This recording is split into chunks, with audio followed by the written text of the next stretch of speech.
Hey there, I'm Nev, I'm a dev, and today I want to talk about how to add motion to your website.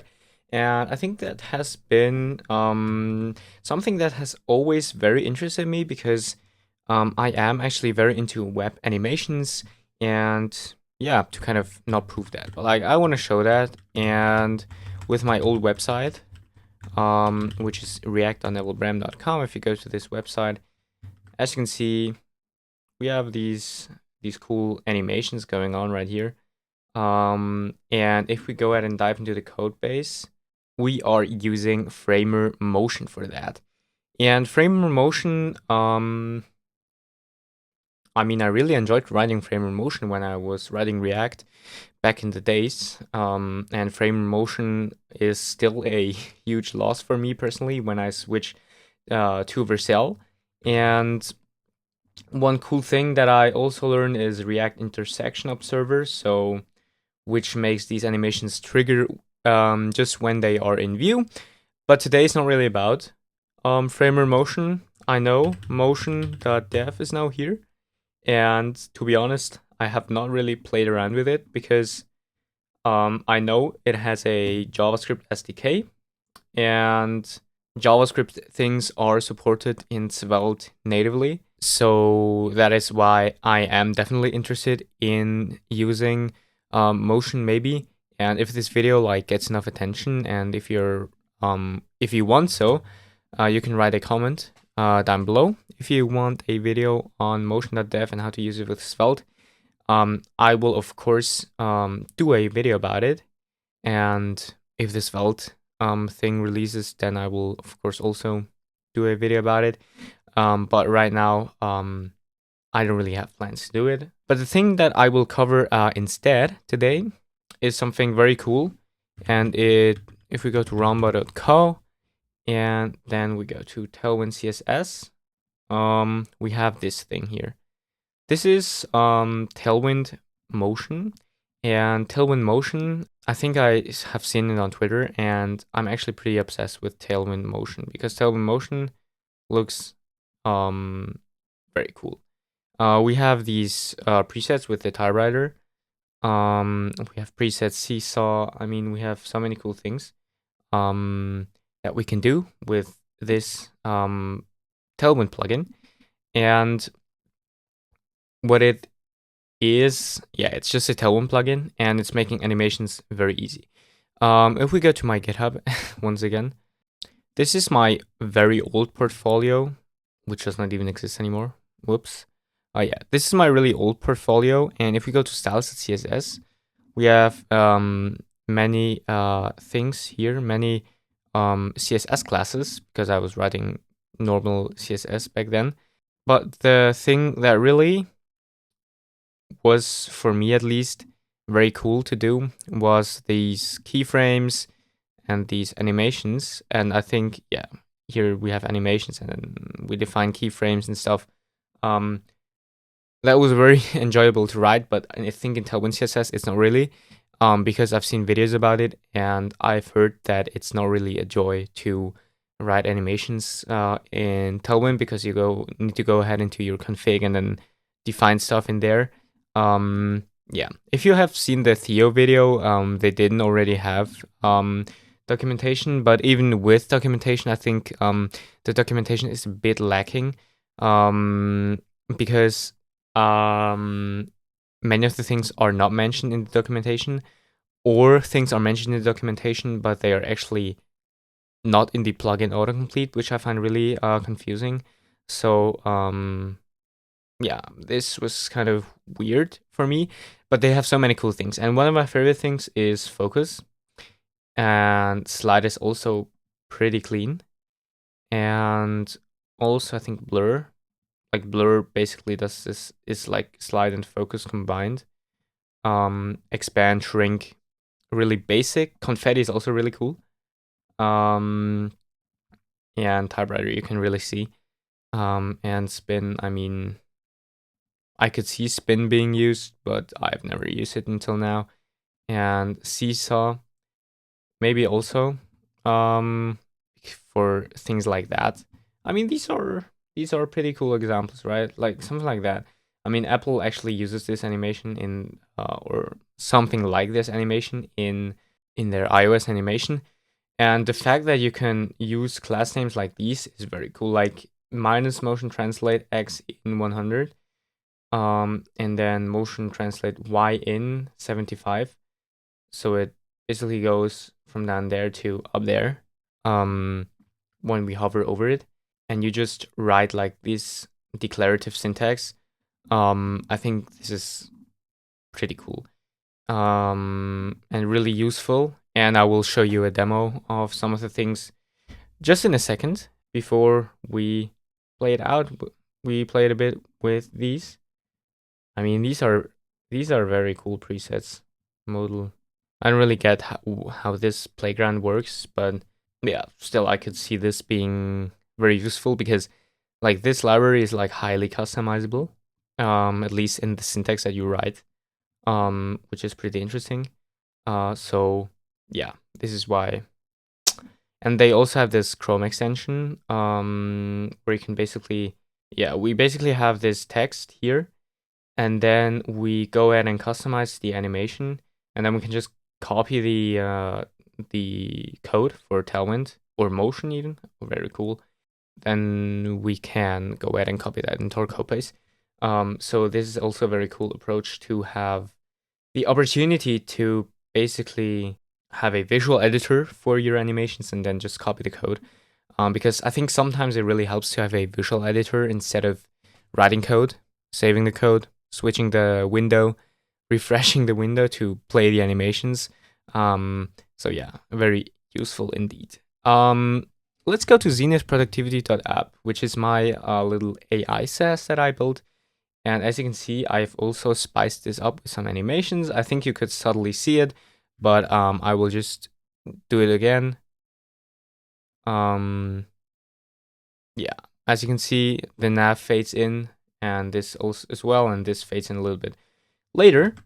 And these also fade in, but these fade in with another method, which I will show you in a second. Yeah, these fade in as well. Yeah, pretty simple, right? And yeah, let me show you the code for it. Oh wait, no, actually, let me show you one thing before I do this. Let me quickly log out.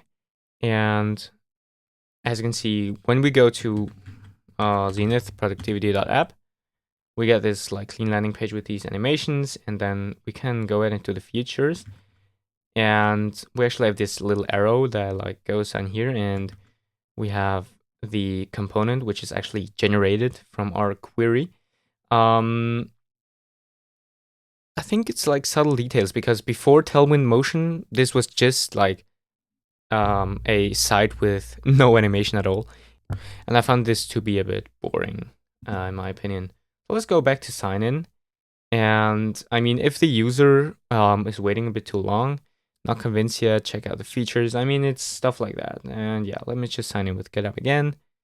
Why is not working? Now it's working. This is pretty much the same. Now let me show you the code for it.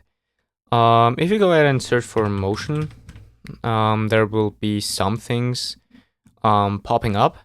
But I mean, let's go ahead and start with the home section. Go into our page, and if we go ahead and search for motion in here, we get quite some things. We have motion save, motion preset blur up, which is exactly this animation.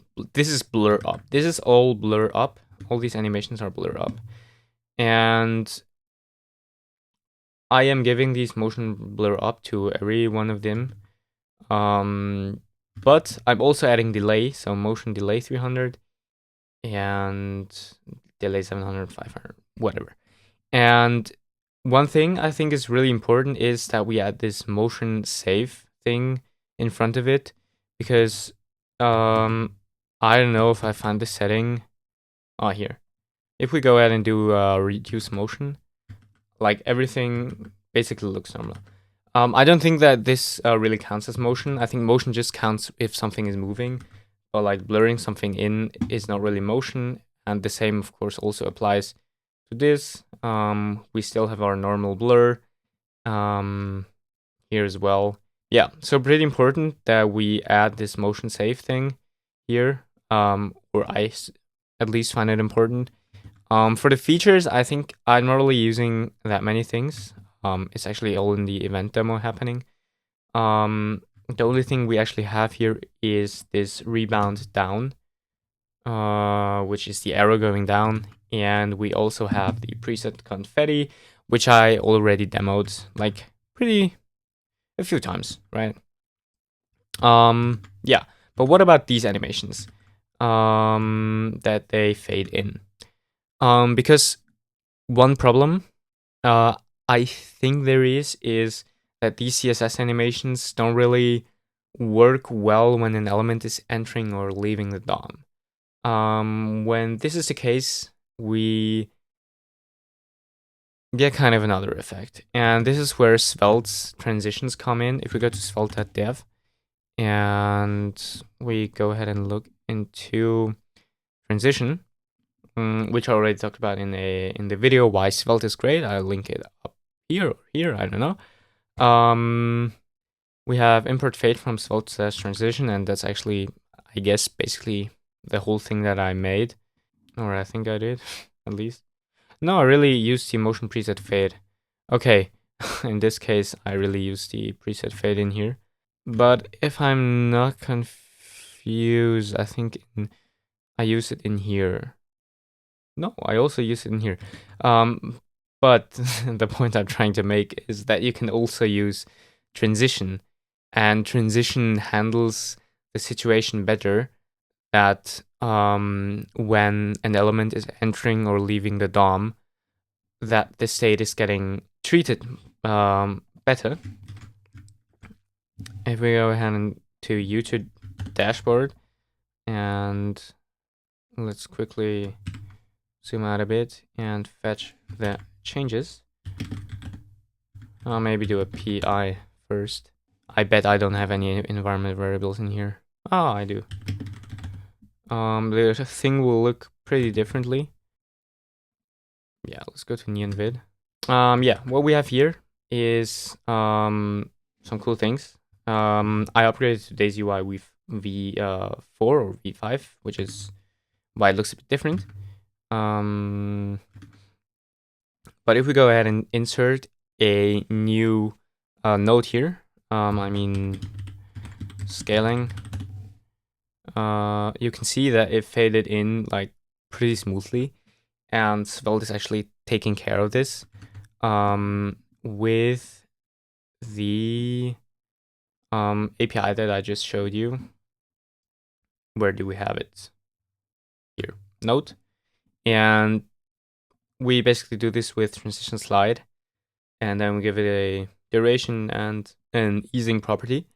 Yeah, that's basically already it. So yeah, two ways to add a motion to your SvelteKit project. Either you use the Tailwind motion thing, or for handling elements that are entering and leaving the DOM better, I would use the in, out, and the transition thing.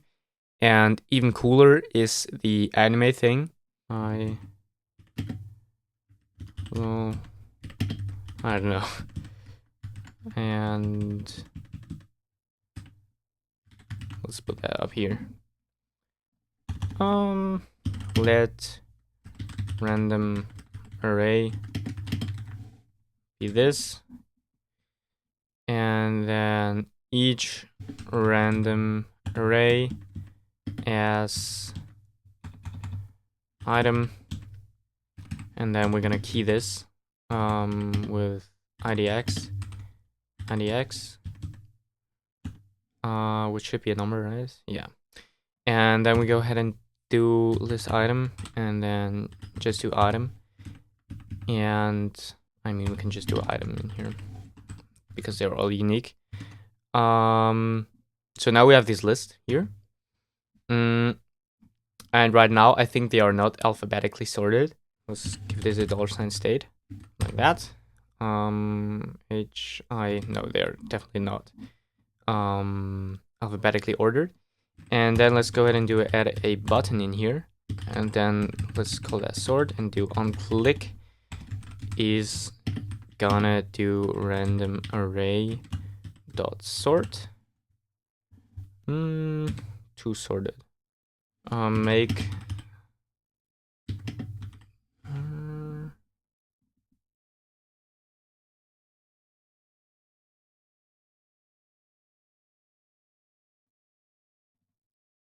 cool.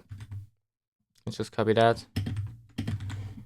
And that should work. We need to remove this.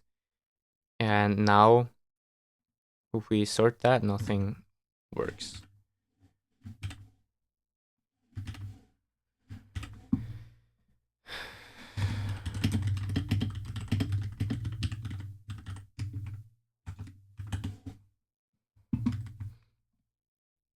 I guess then we'll do that.